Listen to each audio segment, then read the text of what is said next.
Salut les gars, donc aujourd'hui on se fait la petite suite un petit peu du démontage du moteur. Donc j'ai pas commandé d'arrache volant moteur, mais pour éviter d'avoir à en racheter un autre, enfin d'avoir à en racheter un tout simplement, étant donné que de toute façon cette moto je vais jamais m'en servir pour faire de la ville ou avoir une configuration d'origine, donc l'allumage, au prix où ça se trouve, d'occasion, et vu l'utilité que je vais en avoir, on s'en fout en fait. Voilà. Je sais qu'il y en a certains qui vont se dire ouais et tout, putain, tu niques une pièce d'origine et tout, t'as les sous, machin. Franchement, voilà. Dis-toi que si j'achète l'outil pour enlever le bol d'allumage d'origine, il vaut presque 10 balles, tu vois. 10-12 euros. Et t'as des mecs sur certains sites de vente qui vendent ces allumages pour pratiquement le même prix, tu vois. Donc, sachant que voilà, les moteurs Minarelli, M6, tout ça, c'est pas ce que je fais tout le temps. Franchement, voilà, on s'en fout. Ok. Mais voilà, si par contre je vois que je commence à avoir beaucoup de demandes et tout, là, bon, j'investirai dans l'outil et on verra en fonction. Donc, je t'explique comment j'ai fait. En fait, enfin, en soi, ma technique, si j'avais fait, bon, je t'ai expliqué parce que j'ai fait plusieurs essais et tous n'ont pas été concluants. En fait, tu vois, le trou, il est là. En fait, ton filetage, il est vraiment au fond, tu vois, il est ici. Vraiment, voilà, au dernier endroit. Donc normalement, en fait, tu viens visser. En fait, regarde, je vais te montrer. J'ai un arrache, mais c'est pas le bon. Enfin, c'est pas le. Il a pas le bon diamètre, tu vois. Mais en gros, t'as ton truc qui est là, tu vois, t'as ton arrache qui est là. Tu viens le visser, en fait, dedans, comme ça. Tac, tu visses, tu visses, tu visses. Et une fois qu'il est bien maintenu, donc il tient dedans, avec cette vis, en fait, avec cette vis ici, tu vois, c'est une vis, c'est fileté en fait à l'intérieur, il y a un filetage. Et avec cette vis, t'avances, tu vois, elle va sortir. Tu vois, elle sort, paf. Et en fait, elle vient, elle, se mettre en appui contre le vilebrequin. Et comme elle est vissée sur ta cloche, étant donné que tu éloignes cette. En fait, en vissant ici, t'éloignes ça du moteur. Ok. Et comme ça, c'est vissé là-dedans, et bah forcément, tu éloignes cette. Ça, en fait, c'est mis comme ça. Et quand tu visses la vis centrale, en fait, et ben tu l'éloignes. Tac, tac, tac. Ok. Sauf que donc, comme je te dis, ça, c'est pas le bon outil. Du coup, moi, ce que j'ai fait, c'est que j'ai pris. Parce que comme. Bah, voilà. Essentiellement, je travaille sur des allumages à rotor interne. J'ai cet autre arrache. Celui-là, en fait. Tu vois, normalement, t'as ton bol d'allumage. D'un allumage Celetra, tu vois. Voilà. Donc tu vois, c'est tout petit hein, par rapport à. Tu vois, regarde ça, dis-toi que ça, c'est ton rotor d'origine. Et ça, c'est ton rotor quand tu as un allumage interne. Tu vois, donc forcément, le poids il est beaucoup plus léger. Mais aussi le système comment dire, d'arrache, c'est pas le même en fait. C'est-à-dire que là, tu vois, au lieu d'avoir un pas de vis central, en fait, tu as deux vis qui sont filetées. Donc tout le long du rotor, hein, pour que comme ça tu puisses mettre tes vis bien loin et avoir une bonne prise quand tu le retires. Et du coup, hop, toi tu viens mettre cet outil, hop, tu mets tes vis, paf paf, tu serres, ensuite tu as la vis centrale qui vient elle prendre sur le vilebrequin, hein. Tu vises ta vis et t'écartes, voilà tout simplement. Ok. Donc moi j'ai fait, du coup moi j'ai adapté ce système en fait sur ça, c'est-à-dire que, bon tu vois j'ai fait plein de trous, j'ai fait plein d'essais, mais surtout j'ai fait deux trous là, tu vois, deux trous. Et du coup, quand je mets cet outil-là, et ben les trous, ils tombent en face. Du coup, j'ai mis les deux vis, j'ai serré la vis centrale et hop, j'ai enlevé. Ok.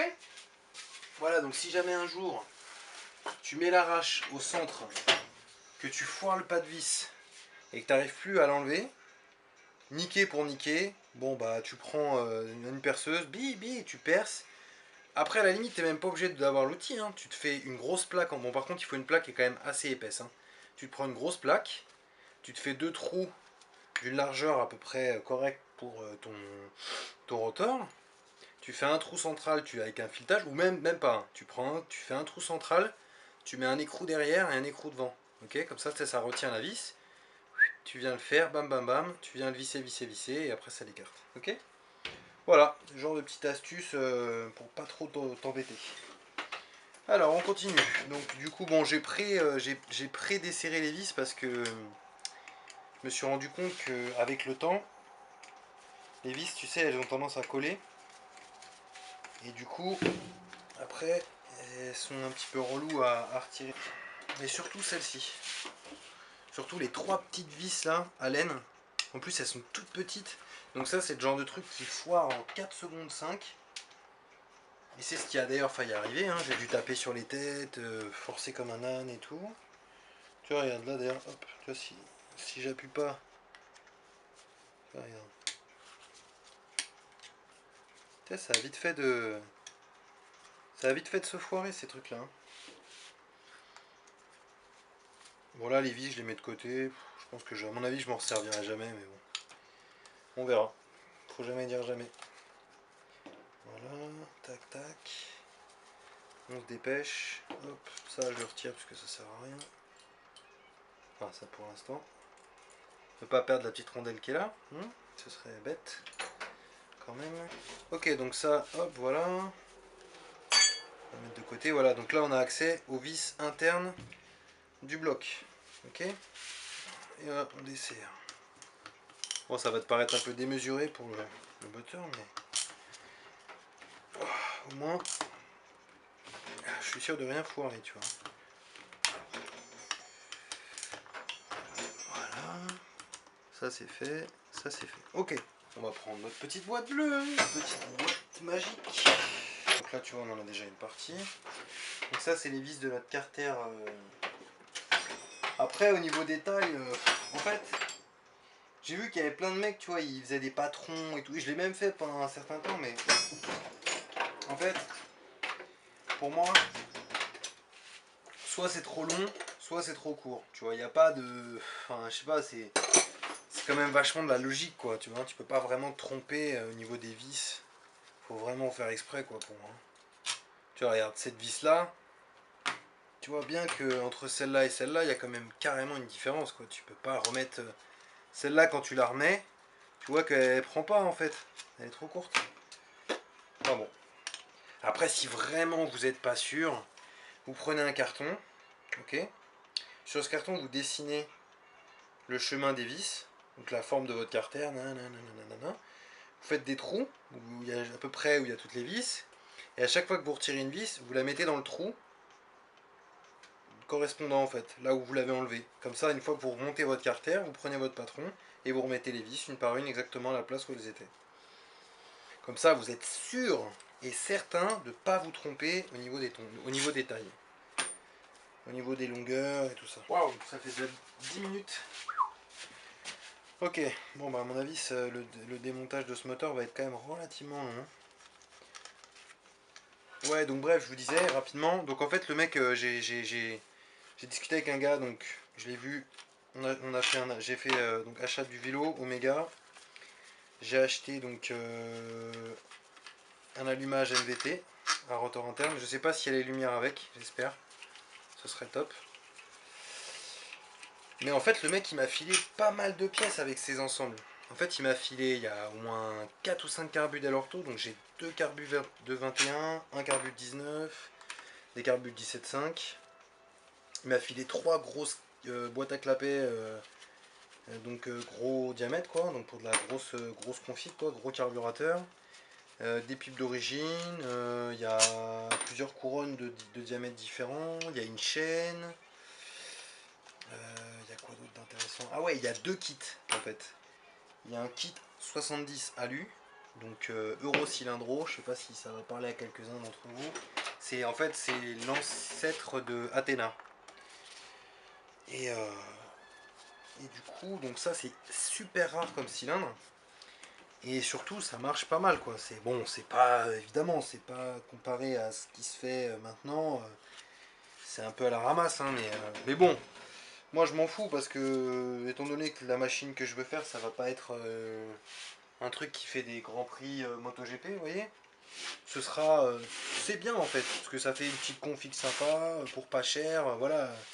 Les pièces en plus, enfin voilà, le cylindre 70. Ah oui, il y avait ce cylindre là, plus un autre cylindre. Donc tout le lot, je l'ai payé 10 euros. Ça va, c'est pas non plus.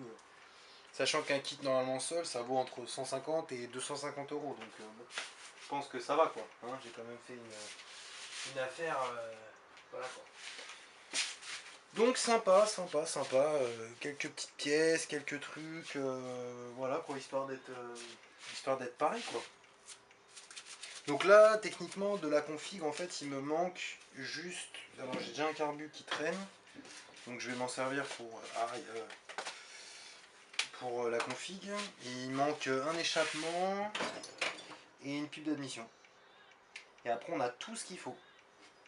Bon après j'ai pas acheté de boîte complète et tout parce que franchement bon voilà quoi. En fait, je pense que la boîte compétition, si vraiment je dois en acheter une, franchement, ce sera pour dans longtemps. Dans longtemps, longtemps, longtemps quoi. À prendre, j'attendrai d'avoir une config de ouf quoi. Genre un gros.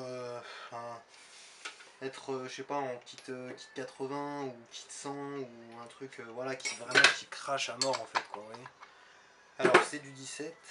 Putain, j'ai pas de douille de 17, c'est une blague. Putain, le mec c'est un mécano, il lui manque une douille de 17 quoi. La honte. La honte intergalactique. Qu'est-ce qui se passe? Qu'est-ce que j'en ai foutu de cette douille à la con? Ah ouais non mais moi je suis trop bordélique en fait, c'est juste horrible. Non mais là le cas c'est que genre je l'ai vraiment pas en fait. J'ai vraiment pas cette connerie. Bon c'est bon, j'ai réussi à desserrer cet écrou là de ouf. Je pensais que ça viendrait jamais. C'était serré mon gars mais un truc de malade. Ok. Ah.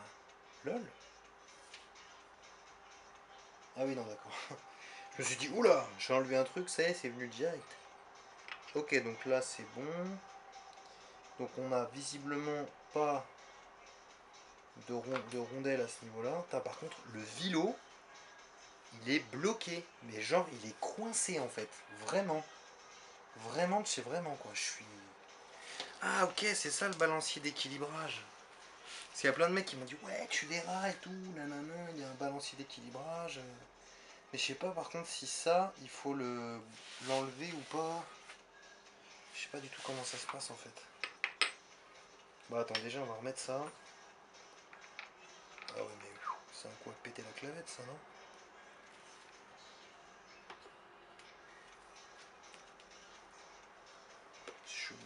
Je sais pas si c'est beaucoup serré ça par contre.